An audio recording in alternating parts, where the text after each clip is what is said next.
es atlidoju šodien. No Amsterdams. Nu, tur ir Es tur jānāc nodzīvoju 4 gadus. Es tur biju uz Magiju. Īstenībā Magija un Dižons ir varbūt mūzika. Kurs? Ko Latvijā mazāk zinu, bet Dižons un Magija producē Justin Bieberu pēdējo albumu. Kāpēc viņš svēg, kāpēc viņš skan kā svēg, jo tie džeki viņu ietekmēja. Bet es uz Magiju biju pagājuši gadu Amsterdamā 30 €. Oh my God. Labāk iztērētie 30 € vai ne pēdējā laikā. Vispār. Lūk, šis mums der. Jā. Nu, es tā nevaru noteikti teikt par Harry Styles koncertu, kas tika iztērēts daudz vairāk eiro. Bet, visām var būt.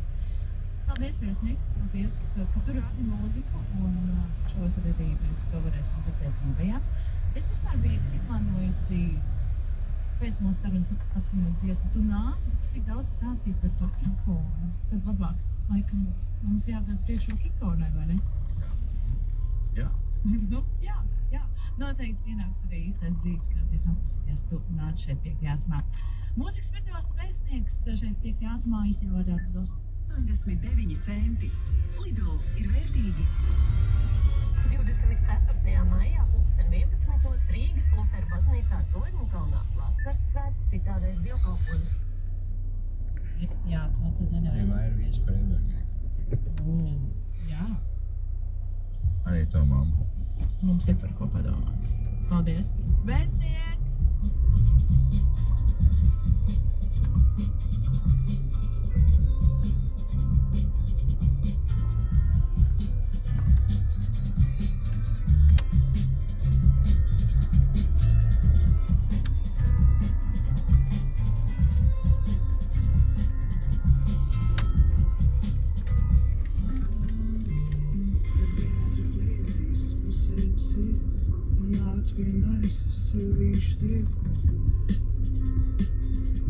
Līdz bezgalībai.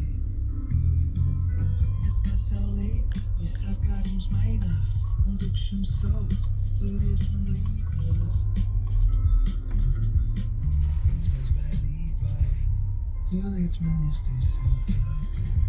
Pagātnē, es gribu būt tavas pārnēdalīšu. Bet tad, kad citi aiziet, nebūtībā, tu vienmēr paliec manā visumā, kas būtu. Īstais man, kur emocijas dzīvo uz sienas, mēs aizvijām skaistākās dienas. Būtībā svarīgi, ko nelaiks nemēr, tu nevar dzēst. Tu mani jūti, kā pasaule plēš, tu pamāco. Svarīgāko, tu līdz man justies augāk. Pagātnē, es gribu būt tavas pārnēdalīšu. Bet tad, kad citi